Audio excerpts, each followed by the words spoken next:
tələbəm İlkin bəylə bugün iş dərsi yekunlaşdırdıq. İlkin bəy, deməli səninlə bugün iş dərsimizi keçdik, düzdürmü?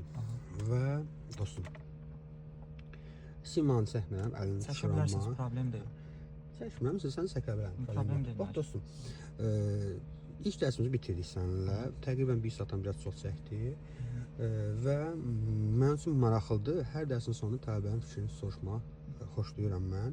Müsbətsə müsbət, mənfisə mənfi. Necə var sənin şəkildə fikrinizi bilmək istəyirəm. Bax elə bil ki, evə getmişsən, evdə soruşurlar ki, işə getmişsən, işdə soruşurlar ki, ay Ilkin, bugün sən kursa getmişdin, müəllim necə öyrədirdi, necə başa saldı, bilmədiyin nəyisə öyrənə bildin, işləsən, sənin üçün nə qədər faydalı oldu. Sənin fikrinizi bilmək istəyirəm. Özünüz də savadlı insansınız, hüquqşünas insansınız. Ona görə də sizin fikriniz mənim üçün xüsusən önəmlidir. Belə deyim, nə müəllim, əgər özümə hesabat versəm, bugünkü günümüzü də, günün yekununu mən tərəfdən yaxşı deyil. Yaxşı yox, yaxşı deyil, mənim üçün mükəmməldir. Çünki mən sükan arxasında 2 dəfə də əyləşirəm və sükan arxasında 2 dəfə əyləşməyimə görə avtomobilin texniki göstəricilərlə tanış olmaq, avtomobili tanımaq, yəni sürdüyün texnikanı tanımalısan, bilməlisən bu texnika nədir və bunun hansı parametrləri var. Mən tərəfdən avtomobili hiss etmək, idarə etmək, sizin komandalarınız möhtəşəmdir. Yəni ilk dərsə görə möhtəşəm fikirlərdəyim bu barədə. Təşəkkür edirəm. Çox sağ olun sənin fikrinizi bildirdiyiniz üçün. Bax diqqətləriniz, biz birinci sürmədik maşını. Bir çox bəzi kurslardakı kimi.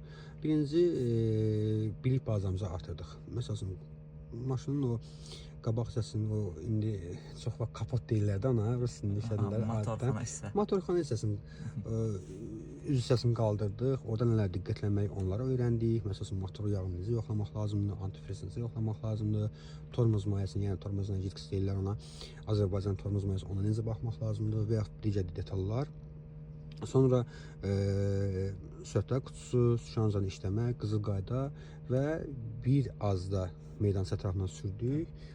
Bu iş dərsin mövzusudur. Tələbənin bilik bazasının artırılması, ilkin vərdlərin formalaşması və xüsusən də şanzanda xeyli işləyirsən. Gördünüz, dəqiqə biz 2 dövrə sağa, 1 dövrə sola, güzgülərlə, güzgülərsiz və s. və ilə. Bunlar bizim iş dərsin mövzusudur dostum. Və növbəti dərsə artıq siz birbaşa dönmə qaydalarına, maneetmə qaydalarına öyrənəcəksiniz inşallah. Belə, nə xoş mənə ki, sizin təəssüratlarınız xoş oldu. İnşallah növbəti dərsdə görüşərik. Hər dərs daha maraqlı olacaq. Təşəkkür edirəm. Mən hər kəsə də tövsiyə edirəm ki, təlimçilər əlbəttə ki, çoxdur. Yəni Allah hər bir kəsin ruhsini versin. Amma savadlı insandan öyrənmək bu elə bir sahədir ki, yəni digər sahədə sən gedib imtahanda falan az nəticə göstərə bilərsən. O böyük bir, yəni həyatı bir şey deyil. Amma burada edilən səhv sənin həyatına, yəni burada imtahanda 4 səhv bir düz aparır, buradakı səhv canı aparır. Yəni canınızı əmanət edin. Allah hər kəsi qorusun qardaş. Amin inşallah hər kəsi. Uğurlar olsun dostum. Sağ olun. Görüşərik inşallah.